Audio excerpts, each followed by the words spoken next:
হারিয়ে গেছে। হারিয়ে গেছে। কে কিনে দিয়েছিল ঘুড়ি? বাবা বলো। বাবা। আচ্ছা তোমার কি এখন মন খারাপ হচ্ছে? হ্যাঁ বাবা। কিনে বাবা একটা কিনে। ঘুড়িটা হারিয়ে গেছে। কোথায় হারিয়ে গেছে মা? ওখানে? এই যে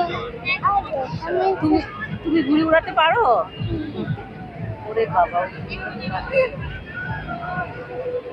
এই যে পৌষ সংক্রান্তির শেষের দিকে আমরা সাকরাইন বা ঘুড়ি উৎসব পালন করি, যেটা আসলে পুরান ঢাকার ঐতিহ্যবাহী উৎসব বলে বিবেচিত হয়। কিন্তু ঢাকা ভার্সিটিতে আমরা এবারে ফার্স্ট ইয়ার, তো আমাদের ফার্স্ট টাইম উৎসবে আসা, ফ্রেন্ডরা মিলে হুট করে চলে আসা, সেখান থেকে চারপাশের পরিবেশ অনেকটা ভালো লাগতেছে। আর রাতে কয়েকটা ইভেন্ট আছে, যেরকম কাওয়ালি নাইট, আরও যেগুলো আমরা মানে এক্সপেক্ট করতেছি যে আমরা আরো মজা করবো।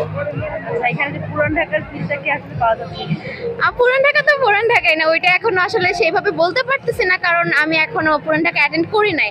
তো ফার্স্ট টাইম হিসেবে যেহেতু ঢাকা ভার্সিটিতে আসছি, ঢাকা ভার্সিটি স্টুডেন্ট হিসেবে, তো ওই আমেজটা এখনো আছে, নতুন নতুন একটা যেটা পরিবেশটা, ওটা ভালো লাগছে। আচ্ছা আপনাদের স্টুডেন্ট অনুযায়ী এখানে একটু সংখ্যাটা কম হয়ে গেছে না? হ্যাঁ, সংখ্যাটা কম, আসলে সবার এখনো ক্লাস শেষ হয় নাই।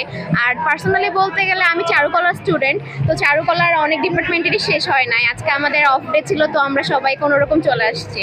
তো সবার শেষ হলে হয়তো রাতের বেলা আরো বেশি আমেজ, পরিবেশটা উৎসবমুখর হয়ে যাবে।